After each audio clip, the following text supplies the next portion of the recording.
CO2 es una molécula realmente de una composición de átomos, la parte más pequeña de la materia, en la cual forman parte un átomo de carbono y dos átomos de oxígeno. Están unidos por enlaces covalentes. ¿Qué es lo que ocurre con el CO2? El CO2 es una palabra que realmente hoy crea estigma social, porque todo el mundo lo relaciona con el medio ambiente en plan despectivo y negativo, como sería el calentamiento global. ¿Qué ocurre? Que esto no es así. El CO2 siempre ha existido con nosotros. De hecho, el CO2 es indispensable para la vida, forma parte de la atmósfera y entra dentro de un ciclo del carbono. Es una materia totalmente necesaria para la vida.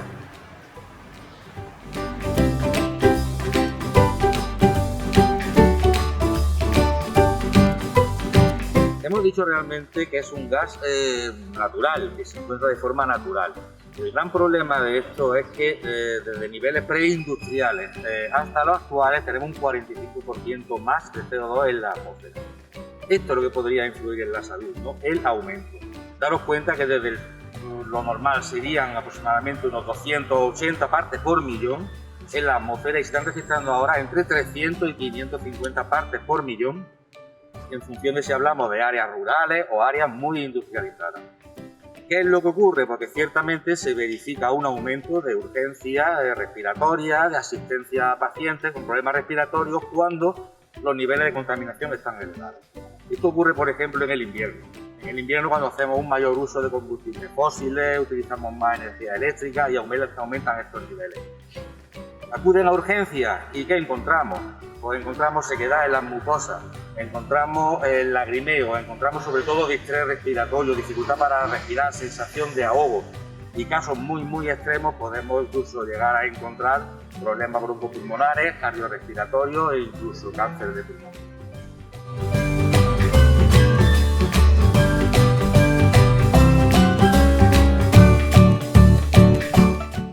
Como bien hemos dicho, al ser un elemento que se encuentra de forma natural, la atmósfera entra dentro de un ciclo llamado ciclo biogeoquímico, en el cual se establece una circulación de estos átomos para volver a su estado original. Si está en la atmósfera el CO2, todos conoceremos la fotosíntesis, es la forma de fijación de las plantas que con la ayuda de la energía del sol descomponen esta molécula y con el agua la componen, la transforman en materia orgánica, azúcares, floema. ¿Qué ocurre con todos estos productos? Ya están útiles para el consumo humano. La respiración, metabolismo del ser humano, la muerte, descomposición de todos los organismos vivos van a hacer que toda esta materia orgánica pase de nuevo en su descomposición a CO2, que terminaría completando este ciclo del que hablábamos en un principio.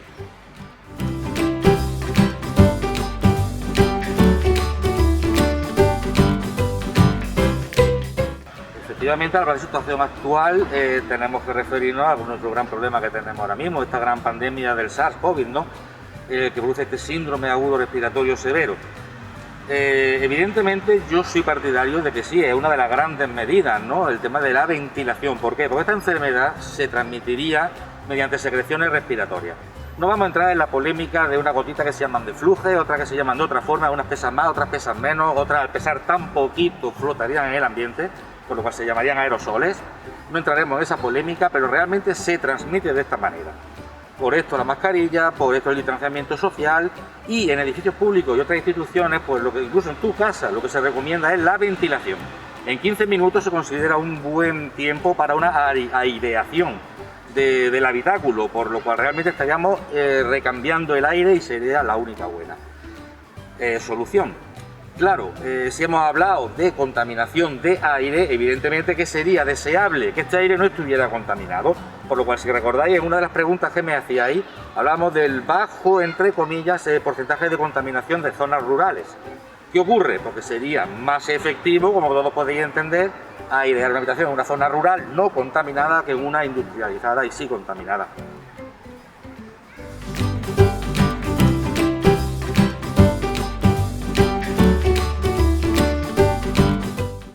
Para hablar del agujero en la capa de ozono hay que hablar antes de lo que es el ozono.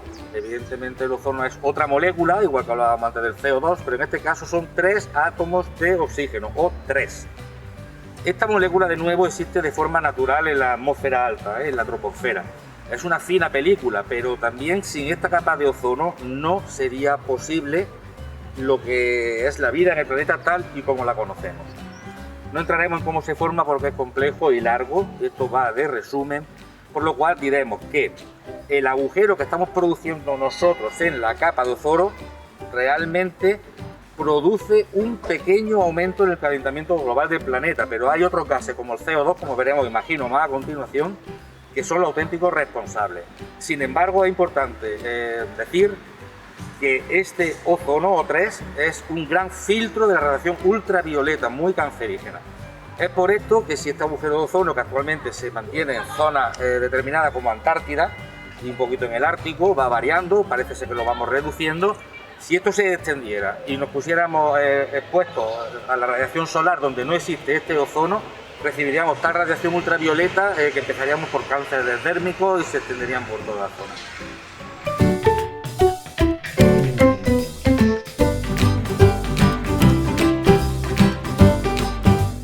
Claro que existe realmente el cambio climático. Evidentemente, simplemente hay que llevar unos registros de temperatura que se llevan desde hace muchísimos años y se ve que está aumentando la temperatura del planeta. Hablábamos antes del CO2, hablábamos del ozono, hablábamos de contaminación atmosférica. Todo esto va a producir un calentamiento global que todos conoceríamos como el efecto invernadero. ¿Pero qué es realmente el efecto invernadero? El efecto invernadero realmente es algo sin lo que tampoco podríamos sobrevivir. Realmente, si no existiera esta capa de CO2, que sería el principal responsable, el planeta Tierra sería un planeta congelado, estaríamos a menos 30 grados. ¿Qué consiste? Igual que cualquier invernadero, la radiación lumínica penetraría por una capa transparente que sería nuestra atmósfera, atravesaría doble radiación, tanto lumínica como térmica, solar térmica, y la Tierra absorbería. Estas dos energías las volvería a emitir y se perderían en el espacio de no existir esta atmósfera. ¿Qué capta este calor? El CO2 de la troposfera. De esta forma mantenemos una temperatura ideal para permitir la vida sobre nuestro planeta. ¿Qué es lo que ocurre? Que al aumentar, remitiéndome de nuevo a preguntas anteriores, en tantas partes por millón el nivel de CO2 en la atmósfera, que es el gas principal responsable de todo esto, aunque hay más, produciría un sobrecalentamiento. No hacemos nada más que verlo diariamente en noticiarios, en televisión, en prensa. Es un hecho y está aquí.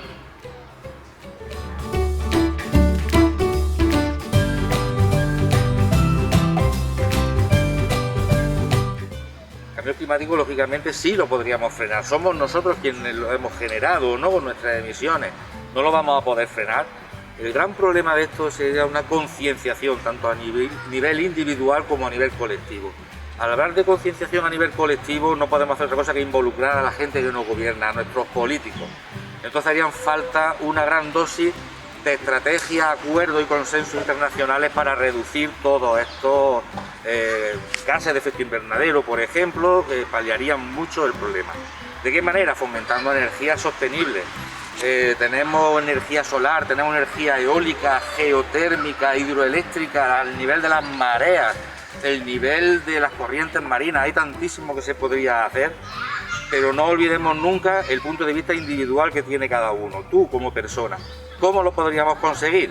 Yendo a trabajar siempre que sea posible en transporte sostenible, bicicleta, quien tenga dinero un coche eléctrico, pero vamos, todo en definitiva ayudando a reciclar, y todo este tipo de actividades sostenibles, como una también reducción del consumo energético y que muchas veces consumimos energía en casa sin necesidad.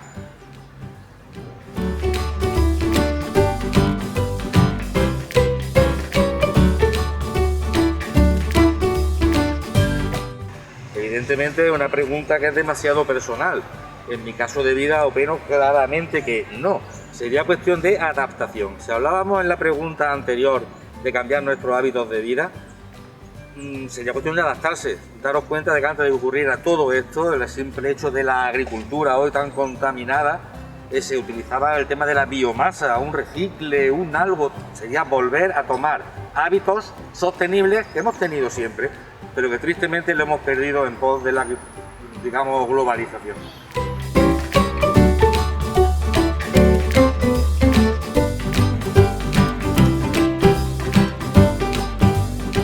una pregunta que creo que ya la hemos dejado bastante clara, al menos siempre bajo mi punto de vista, ¿no? Evidentemente no, es una cosa que está aquí y esperemos que no haya venido para quedarse. ¿Cómo podemos verlo? Simplemente escuchando la radio, cogiendo un poco de hemeroteca y ver todo lo que está pasando en el planeta últimamente. Generalmente regido por grandes cambios en los patrones climáticos de zonas determinadas que hacen pues, que vengan pues, muchísimas inundaciones, vengan unos huracanes que antes no existían, sequías prolongadas que pueden producir tanto enfermedades como transmisión de las mismas y que no he de hablar del aumento del nivel del mar, por supuesto.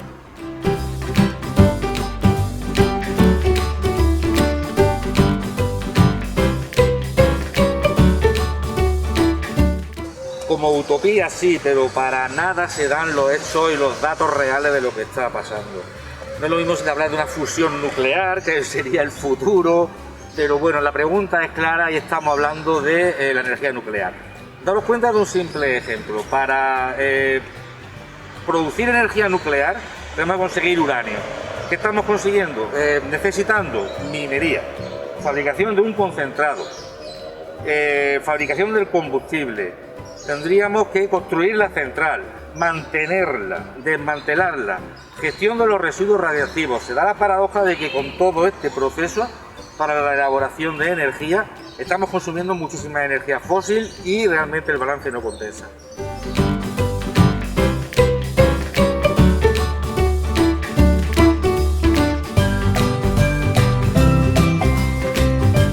Pues aparte de todo lo que hemos estado hablando, aplicárnoslo cada uno individualmente, una cosa muy importante pues sería también y fundamental transmitirlo a las nuevas generaciones. Estas dos son mi huella ecológica y hay que meterle en la cabeza no solo que lo hagan, sino que lo transmitan, la generacionalidad.